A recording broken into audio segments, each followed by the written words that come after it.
Vous écoutez présentement le podcast Viens-tu jaser? Bonne écoute!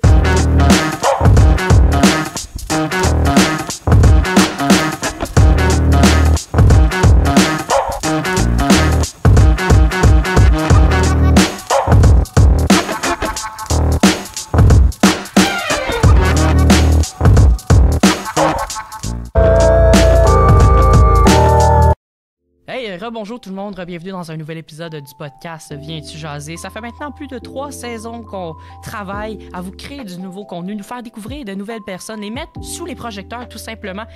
Aujourd'hui, nous sommes encore en direct des studios Big Green, on tient à les remercier. Partenaires depuis maintenant 1 an aujourd'hui, avec qui on collabore, ils nous accueillent dans leur studio très très gentiment bien sûr. Et puis, je tiens à remercier aussi l'équipe de chez MR Productions, l'entreprise derrière podcast Viens-tu jaser, qui s'occupe de mettre en œuvre tout ça, l'horaire et tout ça, s'occuper des réseaux sociaux, animer l'entreprise tout simplement. Puis aujourd'hui, je reçois ce diplômé de l'École nationale de l'humour en 2015. Il cumule plusieurs projets. Il co-anime aussi le Gang Show avec son collègue humoriste Charles Deschamps. Anthony Rémillard, j'ai l'honneur de l'accueillir aujourd'hui en studio en direct du podcast Viens-tu jaser? Salut à toi! Salut, Majoric! Ça va bien? Ça va pour toi? Oui, merci d'avoir accepté mon invitation. Je suis vraiment content. Ça a été... Je n'ai que pour le café. Ah, bon, écoute. Donc, profite du café. Puis l'épisode, c'est 1 heure, c'est toi qui bois ton café. Ben, c'est bon, m'a le siroté longtemps. M'a écrit, j'étais comme, ben oui, j'ai le temps, puis ça me tente. Puis t'étais dans le coin en plus. Ouais, j'ai un show ce soir. C'est toi qui m'as dit que c'était au 450. Au 405. 405. Me semble. C'est ça, oui, c'est ça. Je pense que c'est ça. Au 405. Des shows d'été extérieurs par Juste pour rire. Fait que ça donnait bien. Ça donnait bien, puis on en profite. Je suis vraiment content de recevoir des invités ici en studio. Ça faisait un petit bout. Donc, regarde, on va commencer simplement, là. Parfait. On va y aller tout doucement. Je suis prêt. C'est quoi qui t'a donné envie de te lancer dans cette aventure-là, d'être humoriste? Ça vient de l'impro. J'ai fait énormément d'impro avant. J'ai commencé en secondaire 1. En fait, c'est mon frère qui a commencé l'impro. Il est comme 4 ans plus vieux que moi. Puis j'étais au primaire, j'allais le voir dans ses matchs au secondaire. Je trouvais ça vraiment trippant. J'avais jamais été attiré tant que ça par le théâtre ou la scène. Puis en secondaire 1, j'ai commencé à en faire jusqu'en secondaire 5, après ça au cégep. Puis c'était au cégep que je me débrouillais bien au secondaire, là, mais au cégep, j'ai comme débloqué. J'ai pris une coche. Ah ouais! Mais ça allait super bien. Puis les impros que j'avais le plus de fun, c'était dans mes impros solo. C'est là que je me laissais aller vraiment plus facilement puis que je poussais ça loin. Fait que je me suis dit que si je les écrivais, ces impros-là, si c'était écrit ou si c'était une base de création, ça pourrait m'emmener plus loin puis j'aurais encore plus de plaisir. Fait que c'est ça qui m'a mené à vouloir en faire, mais j'ai toujours été attiré par l'humour. J'ai le souvenir d'aussitôt qu'il y avait un show d'humour qui passait à la télé, j'allais m'asseoir dans le salon puis j'écoutais ça avec mes parents, que ce soit Juste pour rire ou même dans le temps, c'était avant Comédia, c'était le Grand Rire Bleu. Okay. Tout ce qui passait à Canal D, même si c'était les reprises, je les écoutais en boucle. Fait que c'est ça, mais je connaissais rien de, mettons, l'humour américain. J'écoutais rien de ce qui se faisait en anglais avant. Les Netflix de ce monde. Mais, fait que ouais, c'est vraiment... l'élan est venu du cégep, que ça a commencé à me trotter dans la tête. Puis après ça, j'ai fait mon cégep en 2 ans, étonnamment. Je te le conseille, ça vaut la peine. C'est le fun, le cégep, mais si tu peux le faire en 2 ans... C'est encore mieux. C'est encore mieux. Si tu penses que c'est ça la vie, mais il y a autre chose après, là, ça vaut la peine. Puis, j'étais allé... Dans le fond, mon cégep, moi, je l'ai fini en 2012, puis c'était la grève étudiante. Fait que j'ai fini... Je suis rentré à l'université un peu en retard, comme en septembre. Fait que j'avais comme juste 1 semaine pour annuler mes cours au lieu d'avoir 1 mois normalement, vu que tout était décalé. Puis je suis rentré dans un programme, j'étais en design de l'environnement, qui est genre, tu touches à architecture, urbanisme, design industriel. Okay. Puis je savais pas ce que je voulais faire. J'étais allé là-dedans parce que je me rappelais qu'au secondaire, j'avais eu des cours de dessin technique, puis j'avais aimé ça. OK. Dès ma première semaine, je fais non, j'aime pas ça, mais j'avais pas le temps d'annuler mes cours. Je n'ai annulé un. J'ai terminé ma session, je suis parti en appartement. à Montréal. Je viens de Saint-Eustache. Puis, ça a été ça. Puis, une fois en appartement, j'ai gardé un cours à l'université. Je savais toujours pas où aller, peut-être en enseignement de l'art dramatique. Puis, j'ai pris des cours du soir à l'école de l'humour. Je voulais tester avant, voir si j'avais un potentiel à écrire des jokes. Puis là, j'ai fait mes auditions, j'ai été pris, puis après ça a été juste un chemin continu là, depuis. Y a-t-il des personnes qui t'ont inspiré un peu à Wow! Non, mais je pense que je l'ai jamais nommé, mais je n'ai parlé tantôt, mais mon frère m'a inspiré beaucoup, là, étant le petit frère de la famille. Tout ce mon frère est comme plus artistique que moi. Puis c'est lui qui m'a ouvert à ça, au style de musique qu'il écoutait. J'étais comme ouvert à ça dès le primaire. C'est lui qui m'a fait découvrir de la musique, qui m'a fait découvrir de l'impro, qui m'a fait découvrir... il m'emmenait voir du théâtre quand j'étais au secondaire. Puis, fait qu'il m'a inspiré énormément parce qu'il m'a ouvert beaucoup de portes. Mais sinon, côté humour, j'étais une très pâle copie de Yannick de Martineau quand j'ai commencé. Là. Carrément. Je comprenais rien, je savais pas, j'étais pas moi-même sur scène, je jouais un personnage, là. Je jouais le gars stoïque qui faisait des liners absurdes, un peu à la Yannick quand il a commencé, mais Yannick, quand tu y jases dans la vie, il est comme il est sur scène, là, pas mal. C'est sûr, c'est un peu exagéré sur scène, là, mais il est très proche de lui. Moi, je jouais à ce gars-là, là, puis ça marchait. J'avais des rires, là, j'étais capable d'écrire des blagues, mais j'étais pas moi-même, j'étais pas à l'aise du tout.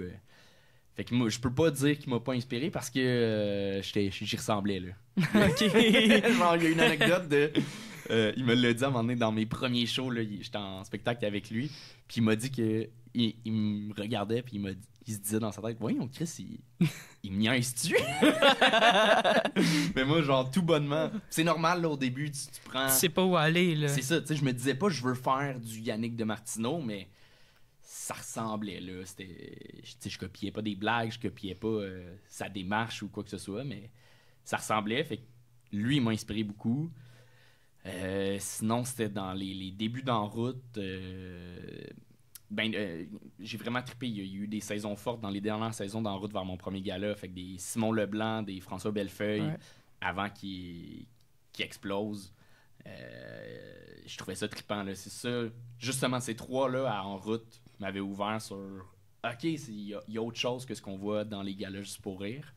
Fait que ça m'avait inspiré pas mal. Puis après ça, c'était à force d'en faire, du monde que tu croises dans des shows, à force d'en consommer sur Netflix, sur YouTube, tu vas...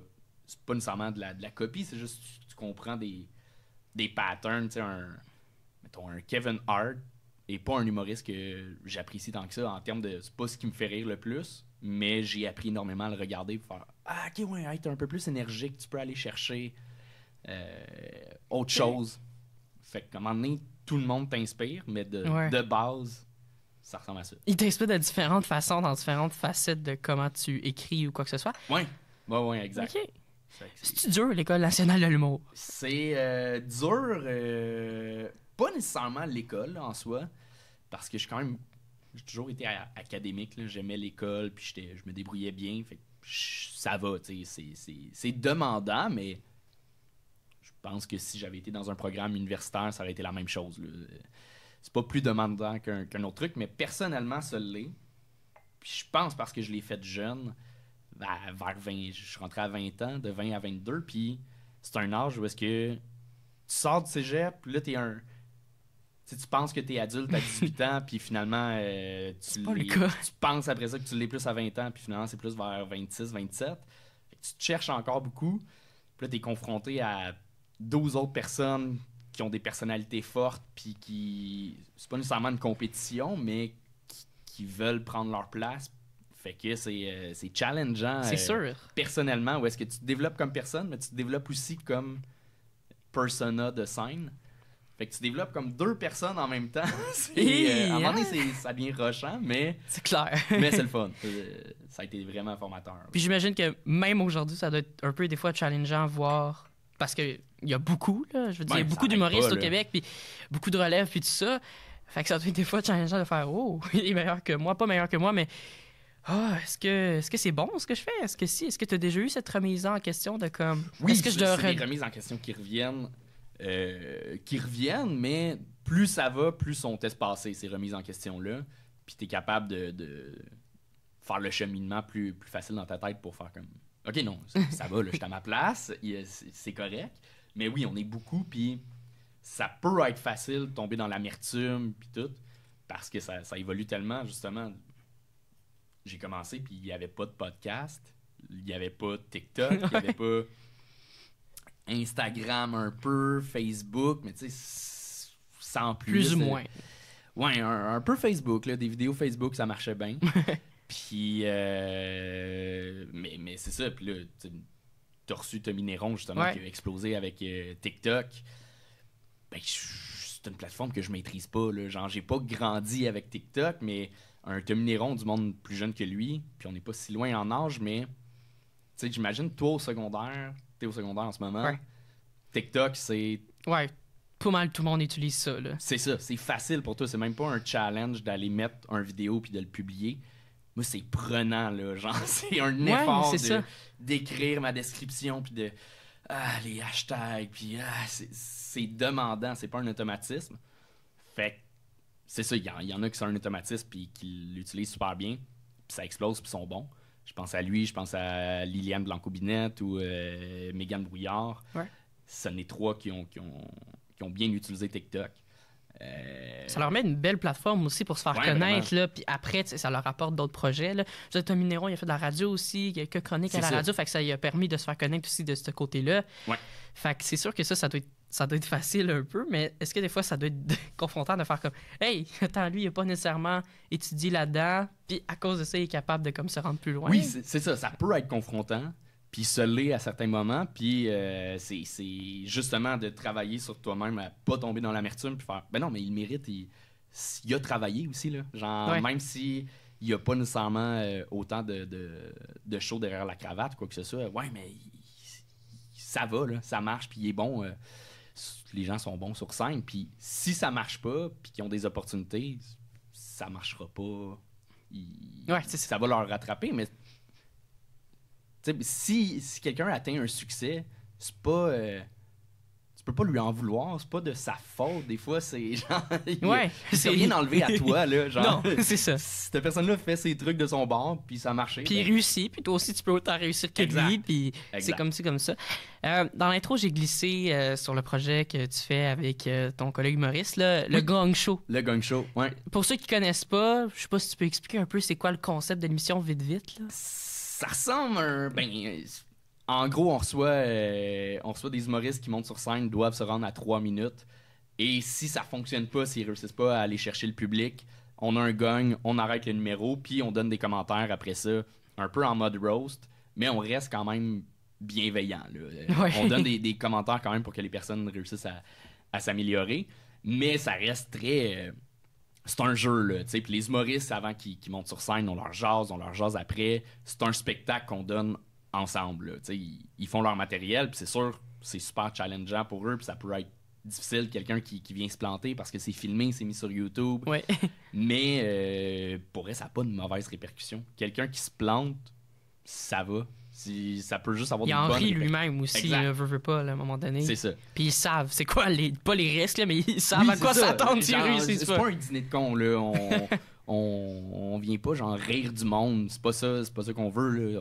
On est deux amoureux du stand-up, puis on veut donner la chance à plus de monde de justement gagner leur vie avec ça, ou se faire voir, puis offrir plein de styles différents d'humour. Puis cette plateforme-là donne accès à plein de styles d'humour parce que justement, il n'y a pas tous les rouages de la télé où est-ce que tu as des avocats qui passent avant pour regarder les textes ou qu'après ça, il y a quelqu'un a une blague sur, je sais pas moi, Canadian Tire, mais Canadian Tire a une publicité dans l'émission, fait qu'ils font comme « Ouais, non, on veut pas de joke sur nous. » Nous autres, on s'en fout, là, c'est du web. Ouais. Fait qu'il y a une liberté totale pour les artistes. Puis... Il y a un peu plus de liberté d'expression, veux pas. Là. T'es moins confronté, puis je veux dire, peut-être que les gens se sentent un peu plus à l'aise que, mettons, à la télévision, que c'est un peu plus mieux préparé, là, je veux dire. Oui, c'est ça. Il y en a qui arrivent pas préparés pantoute, puis c'est drôle, puis ils réussissent leurs 3 minutes, ou il y en a autant qui arrivent pas préparés, puis que ça gagne rapidement. Là. C'est ça. Puis, je veux dire, tu sais, je chiale pas contre la télé parce que je comprends aussi pourquoi il y a autant de... C'est qu'il y a tellement d'argent mis derrière ça, derrière une émission de télé, que je comprends qu'il y a des avocats qui veulent s'assurer que tout fonctionne. Puis que s'ils ont mis 100 000 dans... Je dis des chiffres au hasard, là, mais c'est quand même beaucoup de milliers de dollars, un épisode d'une émission. C'est une fois qu'elle est filmée, qu'elle est montée, puis finalement, ils peuvent pas la diffuser, ben c'est beaucoup de milliers de dollars de gaspillés. Nous, ça coûte pas grand-chose. Ouais, tu le fais parce que c'est un projet qui te tient à cœur, veux pas. C'est ça. Puis on le voit dans l'émission que tu veux mettre sous les projecteurs aussi. Vous niaisez avec eux, vous les niaisez un peu, mais vous avez quand même des bons commentaires qui sont pertinents aussi à entendre. Ça peut leur permettre aussi une bonne visibilité là, aussi. Oui, puis au final, là, pas au final, à la base, Charles et moi, c'était juste un projet pour le fun. Là. Genre, c'est juste pour s'amuser. Là. C'est que ça, puis donner une plateforme au monde pour s'amuser. Puis oui, on a comme rodé le show un peu avant de le capter. On l'a fait 4 fois pour voir si ça fonctionnait comme concept. C'est un peu comme... On n'a rien inventé, là. Le Gang Show, à la base, c'était une émission des années 70, mais il n'y avait pas de temps précis, de temps limite, puis je pense qu'il n'y avait pas de commentaires après, mais c'était The Gang Show. Fait qu'on a pris un peu le nom parce qu'on utilise un gang. Ouais. Mais après ça, on rajoute que nous, on peut arrêter à tout moment. Puis il y a des juges, il y a 3 juges. Fait que c'est un peu un mélange aussi de America's Got Talent. Puis c'est ça, on a rien inventé, mais on le fait à notre sauce. Puis c'est vraiment drôle. Honnêtement, moi, je suis fan. Là, t'es fan. Non, mais pour de vrai, c'est tellement... Des fois, c'est tellement ridicule. Autant qu'il y a des épisodes que c'est vraiment bon, autant que des épisodes que ça gagne. À chaque, c'est différent. Puis ce qui est le fun aussi, c'est qu'ils peuvent revenir plusieurs fois. Donc, on voit l'amélioration de certains là, qui reviennent refaire des numéros. Là. C'est ça. Puis c'était tout ce long détour-là pour répondre à ta question par rapport aux commentaires. On donne des commentaires, puis pour rajouter un peu de jus au spectacle, mais on se prenait pas la tête on se prend pas la tête avec ça. Là. On sait qu'on n'est pas des maîtres de l'humour, puis genre... Tu prends ce que tu prends, puis on s'en fout, là, genre, on y va du mieux de nos connaissances, mais on n'est pas des sommités, là, c'est pas ça qu'on se dit, mais il y a plein d'humoristes qui nous ont dit, nos commentaires les ont aidés, puis on fait comme, ok, ça a un impact aussi là-dessus, mais c'était pas notre but là, principal de comme, on devient des profs d'humour, c'est pas ça, mais il y a même une fille qui l'a fait il y a 1 mois, puis elle m'a dit, j'ai découvert ça il y a 3 semaines, en 3 semaines, je me suis tapé tous les épisodes, puis j'ai regardé... J'ai tout noté quoi ne pas faire, puis elle a réussi son gang, puis c'était son premier choix à vie. Tu fais, ok, ça devient. En écoutant les épisodes, ça peut comme te donner des indices de comment bien réussir ton sketch, ton numéro de 3 minutes. Là. Ouais. Puis ça vous est venu où, cette idée-là? Là, c'est l'idée de Charles, en fait. Ben justement, par rapport à. Charles est un peu plus vieux que moi. Moi, j'ai 30, lui, il a 35, 36. Puis les deux, justement, on n'est pas bons, là, ces médias sociaux, c'est pas notre force. On était comme, ça fait longtemps, là, depuis... On le sait qu'on doit aller chercher le monde, qu'on doit avoir un projet web, puis on a essayé des affaires, puis ça marche pas, tu sais, puis c'est pas grave. Mais on sait qu'on voulait faire un projet ensemble. C'est lui qui a eu ce flash-là, puis il m'en a parlé. On est des amis à la base, là, avant ce projet-là. Fait que il m'a approché, puis je pense qu'on fait un bon duo, justement. Un peu bon cop, bad cop. Ouais. Lui, il commente l'habillement. Toi, tu donnes des bons commentaires. Mais lui aussi, il donne des bons commentaires. Ben oui. Ça dépend des épisodes. Tu vois, hier, c'était moi qui étais plus méchant, si on veut. Mais des fois, c'est plus lui. Des fois, il n'y a aucun des deux. Oui. Puis c'est l'invité. Ouais. Parce qu'il y a toujours un 3e humoriste, justement, qui vous accompagne dans ces épisodes-là. Un juge invité par épisode. Puis justement, ça donne un autre push à l'émission, puis une autre dynamique. C'est vraiment trippant à faire. Puis avec ce projet-là, est-ce que ça t'a ouvert des portes, toi, plus personnellement, en niveau à ton humour, puis avec ta carrière? Je le vois, oui. C'est un projet, justement, qui a quand même un bon buzz là, sur Internet. Ouais. Fait que, oui, là, Charles et moi, on le voit que ça nous donne un petit levier. On se fait plus voir par... Tu sais, depuis longtemps, ça fait quasiment 10 ans que les deux, on fait ça, environ. Puis on était connus, tu sais, des gens de l'industrie. C'est un petit milieu. On se connaît, soit les bookers, les producteurs, les agents, les gérants, les autres humoristes. Tu sais, on se connaît pas mal tous. Mais c'est ça, il nous manquait le projet pour se faire connaître du grand public. Parce que même si on avait fait des projets télé, t'as beau faire un numéro à une émission, tu deviens pas connu du grand public parce que t'as passé à la télé une fois, là. Genre... Effectivement, il faut que tu travailles aussi. C'est ça, faut une récurrence, puis ce projet-là emmène ça.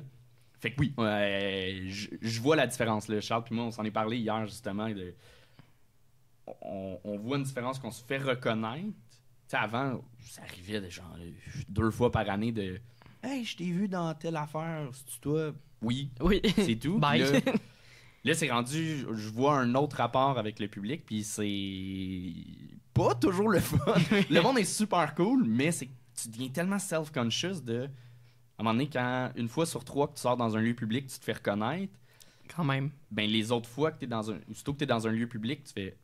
Attends, la personne m'a regardé, c'est-tu à cause de ça? Je veux pas être bête, mais je veux pas faire comme... Ouais, c'est moi. Ouais, c'est ça, hein? Ça doit être difficile un peu jouer avec cette carte-là de comme... Je veux pas avoir l'air trop fraîchier que c'est moi. Ouais, mais avoir l'air de comme parler aux gens puis comme hey, oui, c'est moi. Puis tu sais, on est zéro des vedettes, là, 0-0-0. Fait que j'imagine pas à quel point un Louis-José Hood, une Mariana Mazza, comment ça doit être pénible. Là. Genre, nous, c'est pas pénible, là, mais j'ai fait des premières parties justement de Mariana Mazza dans son premier show. Ouais. Puis des fois, on est en tournée, on est plus loin, fait qu'on dort à l'hôtel, on va manger au resto le lendemain, puis le regard des gens, là, ça rentre dans le resto, puis tu manges, puis c'est pas moi que le monde regardait, puis je chantais tous les regards. Ça doit être intense. C'est bizarre, puis je comprends le monde, genre, moi aussi, même si je suis dans le milieu, je vois quelqu'un de connu, je suis porté à faire comme... Oui, c'est lui. Oui, c'est ça. Ça doit être spécial quand même, je veux dire. Ça doit être pas désagréable à un moment donné, mais comme, oui, OK, c'est moi, vous pouvez en revenir. Oui, mais tu sais, j'en suis pas là, puis je pense pas... c'est ça. C'est pas ça que je suis après dire, là, du tout, mais rendu à un niveau, ça doit être spécial. C'est clair. Hier, tu as annoncé ton one-man show. C'est grande nouvelle. Comment tu te sens après ton annonce? Tu fais quand même plusieurs spectacles. Tu vas être dans le coin au mois de novembre à Valleyfield, à la Factory. Ouais. On a bien hâte de voir ça. Ça va être bien le fun, mais tu sais, c'est un genre de petit best-of de mes 3-4 dernières années de matériel. Là-dedans, il y a de la pandémie, là, mais c'est j'avais déjà fait des shows d'1 heure, mais là, de partir un peu plus en tournée, c'est la première fois. Fait que c'est un peu un best-of, justement, de mon matériel, d'aller l'offrir à plein de monde, là, pas juste à Montréal. Puis c'est bien trippant. Tu sais, le show est sensiblement prêt. Fait que je suis pas trop stressé. C'est vraiment juste m'en va m'amuser pendant 1 heure sur scène une dizaine de fois. C'est sûr, je vais m'acheter des billets. J'ai goût de venir voir ça. Oh yeah! Hier, t'as dit comme quoi c'était toutes des salles de 10 personnes, fait que ça allait être rempli. Oui, au gang show, c'est ça. Oui. Tu l'as regardé hier en live. Je l'ai regardé. Ça m'a marqué. C'est des salles d'environ 100 à 200 personnes. Ah, c'est pas pire. Que je fais. Fait que il devrait avoir de la place encore. Oh oui. Ça sort quand, là, cet épisode-là? Au mois de septembre. Fait que, allez voir sur son site, dans le fond. Allez voir sur mon site, Anthony Remillard. Il faut t'acheter, c'est ça que tu disais hier. Hein? Oui, achetez-moi. C'est bon, c'est bon. Puis, justement, est-ce que tu pensais que le Gong Show, ça allait prendre autant d'ampleur que ça? Au départ, là. Oui, puis non. C'est drôle parce que quand on est à l'école de l'humour, quand on commence, le conseil qu'on se fait dire par tout le monde, c'est fais des projets, amuse-toi, genre, essaye pas de prévoir qu'est-ce qui va marcher, puis tu l'entends, cette phrase-là, mais tu la comprends pas vraiment. T'es comme, pourquoi ça marche pas? Pourquoi ça marche pas? Puis c'est un projet parmi tant d'autres de, hey, on a le goût de faire ça, c'est trippant. Fait qu'on savait qu'on tenait de quoi de le fun, parce qu'on l'avait testé, puis la réaction du public était super cool, mais que ça lève aussi vite autant, ça, on est surpris, là. Ouais. Vraiment, puis tu sais, des phrases de même de « fais des projets tant qu'il... tout le temps, puis à un moment donné, il y en a un qui va pogner ».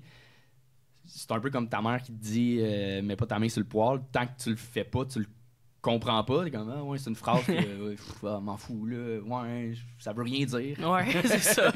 Puis là, on le vit avec ce projet-là de, ah, OK, c'est ça. Après 8 ans, finalement, c'est ça qui buzz. Puis ce qui est le fun, c'est que le fait que notre carrière monte tranquillement, mais sûrement, tu sais, on n'a pas eu un buzz instantané en sortant de l'école. Ça fait que là, on buzz, mais on est prêt. Tu sais, justement, là, j'annonce mon show, mais mes blagues sont prêtes. Tu sais, genre, je suis à l'aise sur une scène, je me sens pas dépassé par les événements, mettons. Fait que ça, c'est... Okay. Les cartes sont bien placées, mettons. C'est vraiment trippant.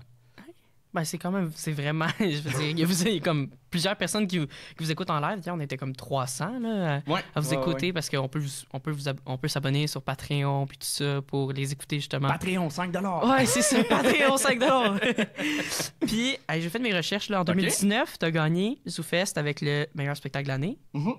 Comment t'as senti ça? Comment c'était entendre ton nom de comme c'est toi qui as gagné? C'était vraiment cool. C'est un bon... c'est un nice feeling parce que justement, c'était à l'époque, j'avais pas de gérant, j'étais tout seul, je faisais mes affaires, ça faisait quelques années que j'étais à ZooFest. Puis il y avait souvent, tu sais, je parlais d'amertume tantôt, des fois, c'est ça qui est difficile, c'est parce que t'as beau être positif, puis pas être d'avoir un mindset positif, puis de pas tomber dans l'amertume. Des fois, t'as des collègues qui le sont, tu sais, puis t'entends dans les loges, c'est plus positif que négatif, mais dans le sens, ça arrive, tu sais, d'entendre du monde, puis que ça chiale de « Ah ouais, les prix du ZooFest, c'est tout arrangé » ou « Ah, c'est toujours juste pour... c'est parce que telle personne, son gérant travaillait chez ZooFest l'année d'avant. » Tu sais, t'entends des affaires de même, fait que veux pas, ça te rentre un peu dans la tête. Puis là, j'ai jamais été un chouchou ZooFest, j'étais pas en gérance, j'étais pas en production, désolé, j'ai fait un petit rot. Oh, voyons, on coupe pas ça. De gagner, c'était ça qui était le fun, c'était genre, OK, c'est possible, pas juste pour moi, j'étais comme, cool, c'est une belle tape dans le dos, là. C'est pas stagé. C'est pas stagé, là, maintenant, on peut savoir que c'est pas stagé. La pandémie a frappé, fait que ce prix-là a servi absolument à rien en promotion ou en... c'est quand tu regardes qu'est-ce que t'as fait que là, ça sert en promotion. Oui, c'est ça. Exact. Puis, dans tes spectacles, t'abordes souvent tout ce qui est sujet un peu plus tabou. Mm-hmm. Puis, pour les premières personnes qui viennent voir ton spectacle, mettons, qui connaissent plus ou moins ce que tu fais, la réaction du public, des fois, c'est spécial un peu du fait de... ça va l'être. En fait, ça l'est plus en rodage. Parce qu'en rodage, dans les soirées d'humour, c'est des 10 minutes. Fait que, mettons, j'ai un numéro que... Je sais pas... J'ai déjà travaillé des blagues sur le suicide. Mais là, pour avoir un bon 5 minutes, des fois, je teste 12 minutes là-dessus. Mais tu sais, out of the blue, t'es dans une soirée, la personne n'a pas décidé de te voir toi. Là. On est 6 humoristes à la soirée, puis je fais un numéro sur le suicide. Ça se peut que la réaction soit pas... ultra positive, mettons, parce que effectivement. La personne n'avait pas le goût nécessairement d'entendre parler de ça. Mais de le faire dans les soirées de rodage, après ça, quand je l'emmène dans mon show, il est emmené, il y a des prémices à ça. Il est pas emmené, je parle de suicide, bam, je t'enfonce ça dans le fond de la gorge, puis ah ouais, il rit, c'est... Non, tu sais, c'est ficelé pour emmener le monde à rire de sujets tabous. Fait que dans un show solo, ça va bien. Dans les fois que je l'ai fait, ça a super bien été. Je l'ai fait dans des salles, justement, que j'étais comme...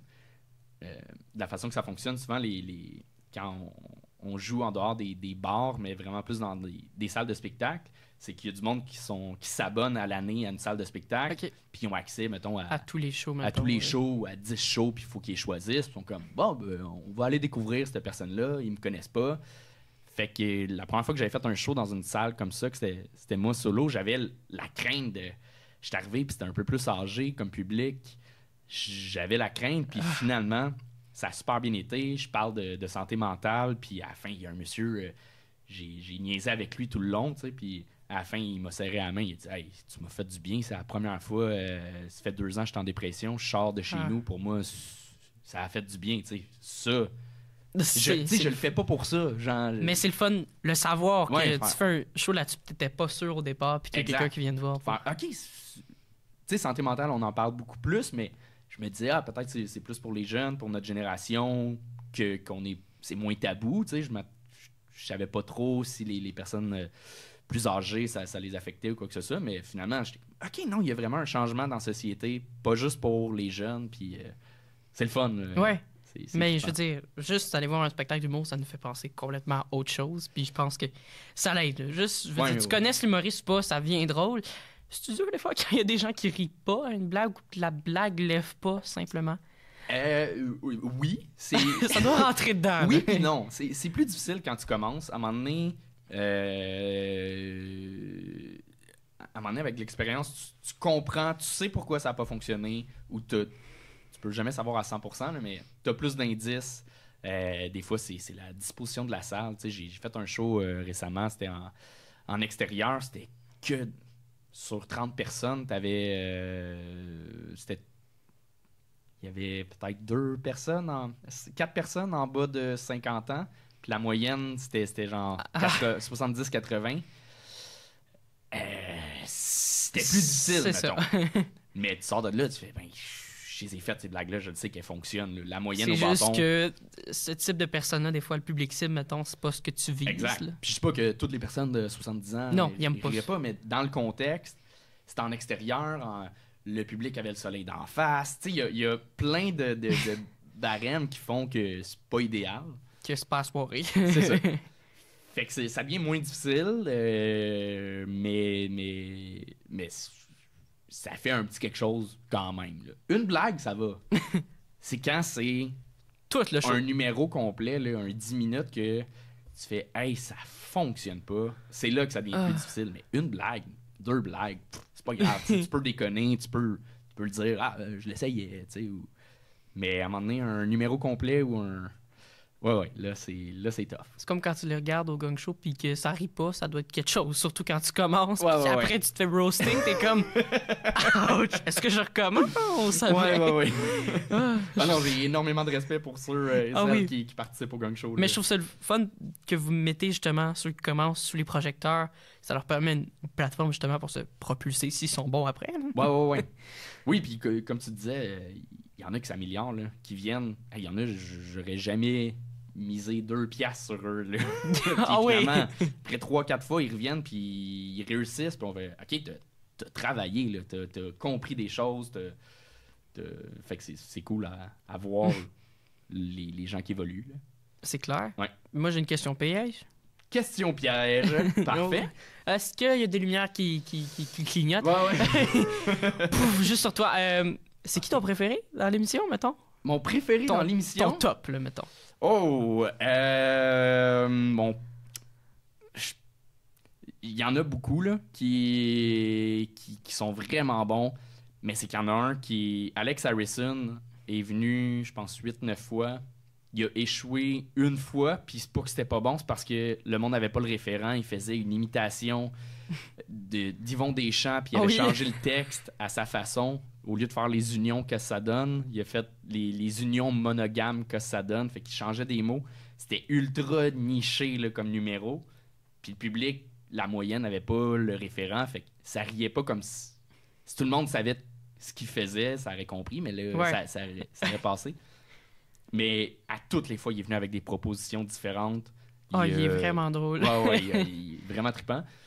Puis avec le temps, c'est devenu un ami aussi. On chill ensemble, puis c'est... Fait que Alex Harrison est vraiment impressionnant, mais je peux t'en nommer plein d'autres. Là. Lauriane Lalonde qui était là hier encore. Delphine Lestage Archambault qui était là aussi hier. Qui hier n'a pas réussi, mais les 2 autres fois, son premier choix à vie, elle avait tout pété. Là. C'était vraiment étonnant. Un François Doyon, Gab Archambault, Cédric Bergeron. Il y en a. Mais ouais, j'ai pas le choix de... Oui, ça doit être dur parce que, je veux dire, ils ont tous chacun leur thème. C'est souvent très, très drôle. Là. On va pas se le cacher. Là. Puis, c'est pas mal les billets pour venir vous voir. Là. Il en reste. Il y en a qui cherchent des billets. Est-ce qu'il y en a encore de disponibles ou pas partout? On est rendu sold out 2 mois d'avance. Quand Fait même, que hein? là, pour les prochains, jusqu'à mi-octobre, je pense, on est complet. Fait que là, on va mettre ça en branle, là, en branle ou en branche, je sais pas. Je sais pas. C'est quoi? Je sais pas, On mais on va le mettre. J'ai pas d'oreillette, fait que je sais pas dans le fond. OK. Bon, ben, dis Ça va comme être tu ça veux. pour les prochaines fois. Je l'annonce, ça va être réservé, en fait, pour les Patreons.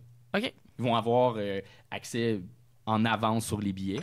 Puis s'il en reste, là, on va les mettre en vente aux gens qui sont pas Patreon. C'est une bonne idée. Mais tant qu'à faire, on va donner la priorité à... Qui paye par mois pour vous Oui, écouter. c'est ça, à ceux qui sont fans de première heure avec nous. Fait que ça va être plus facile parce qu'on le voit. En fait, à chaque show, on avait là, 10 personnes, des réguliers dans le public. Puis on prenait une bière avec eux. Là, genre, c'était rendu quasiment pas des amis, là, mais on se connaît par nos noms. Ouais. Puis, parce qu'on était sold out 1 ou 2 semaines d'avance, puis à un moment donné, d'un coup, c'est devenu 1 mois, 2 mois d'avance. Puis là, eux, ils viennent plus parce que ils achetaient des billets à chaque semaine, mais là, t'achètes pas des billets à chaque semaine 2 mois d'avance, tu sais. Fait que là, on les a perdus, puis on trouve ça plate. On fait comme, ben non, mais ils nous ont encouragés depuis le début. Puis là, ils puffent pas parce que Ouais. c'est comme... parce que c'est différent chaque soir. Là. C'est Vous ça. tournez tous les mercredis, Tous les dimanche? mercredis, sauf les derniers mercredis de chaque mois. OK. On prend une petite pause. Ouais, ben, je peux comprendre. C'est Là. ça. Vous avez comme une centaine d'épisodes. Ouais, Ça doit être à un moment donné. Là. Ils sont bien drôles, mais tu sais, il y a des limites. exact. Puis, tu penses que ça va devenir où, ce projet-là, plus tard? Où c'est que tu aimerais que ça vienne? Ben là, déjà, en 1 an et demi, ça n'a pas de sens. Là. En moins d'1 an, on a été en nomination aux Oliviers. Après ça, Wow, quand même. là, on participe à des festivals. Tu vois, on participe à Trois-Rivières, un nouveau festival d'humour. Puis là, on a appris hier qu'on était complet. On va le faire à Gatineau. On va le faire sûrement en Abitibi. Il y a des projets sous-jacents au Gang Show. On veut peut-être... Parce que Juste pour rire, cette année, on a fait sur une scène extérieure Ouais. un genre de best-of. Où est-ce que c'était un petit gala. Il n'y avait pas de gang, mais on présentait 6 des chouchous du Gang Show, puis ils faisaient des numéros de 6 minutes, puis tu sais, c'était vraiment un petit line-up gala, vraiment pas de gang. Puis ça, on veut peut-être le faire en tournée, on dit pas non à la télé, on veut rester sur le web, ça c'est sûr, Ouais. mais peut-être une autre version revampée du Gang Show à la télé. À la télé. Peut-être, on est allé à Paris l'année passée pour le fun, mais là, peut-être... On va aller voir nos amis les Français. un peu ailleurs, peut-être en Belgique, peut-être en Suisse, on sait pas. Ça Il y a donne des projets, bonnes pistes pour la suite. Ouais, ça s'annonce bien.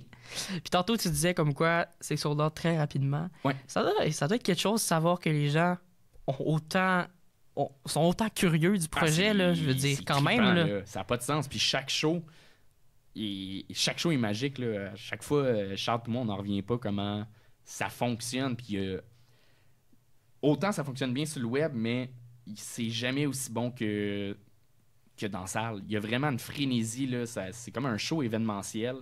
Puis le public il est fou. Là. Il y a une euphorie. Tu le sens dans l'émission, t'as Ouais, le goût d'aller. Là. C'est ça. Fait que c'est ça. Il n'y a pas de fin, je pense, au Gang Show. Il n'y a pas de fin. Puis on souhaite le meilleur pour la suite. Merci d'être venu me jaser C'est aujourd'hui. Ben oui, c'est tout. Là. Voyons. Mais là, toi, faut qu'on parle de toi. Oh non! Le monde, ils savent c'était qui. Je pense que oui. Ouais. Merci d'être venu me jaser. C'était bien, bien le fun. Ben, Je merci te à toi. souhaite la meilleure pour la suite. On peut aller acheter des billets. Là. C'est quoi ton site web? Là? Anthony, Antoni, Remillard, REMILLARD.ca ou .com. Puis il y a les dates là-dessus. Sinon, à partir de Instagram, puis tout, il y a tous les liens Fantastique. faciles à trouver. Fait que je voudrais te dire, plug donc tes affaires, comme vous dites là, à la fin. Là. Pluguez donc vos affaires. Ok, votre pluguez gang mes show, affaires. là. Gang Show, ma tournée, puis plein d'autres projets, justement. Instagram, TikTok, Facebook Ouais. et du café. Sur ce, je vous remercie à la maison d'avoir été là encore et encore dans ce podcast Viens-tu jaser. Cette 3e saison, c'est vraiment flyé comme podcast. Sur ce, merci au Studio Big Green qui nous a accueillis. Merci à l'équipe MR Productions. Vous pouvez nous suivre sur notre site web mrprod.ca. On a fait un nouveau site web tout revampé juste pour vous. C'est vraiment sharp, comme dirait ma grand-maman. Sur ce, à plus. Et c'est qui le prochain qui va venir me jaser? Ouais, c'est qui? C'est qui? C'est qui? C'est qui? C'est qui? Tu le sais. Je le sais. Voyons.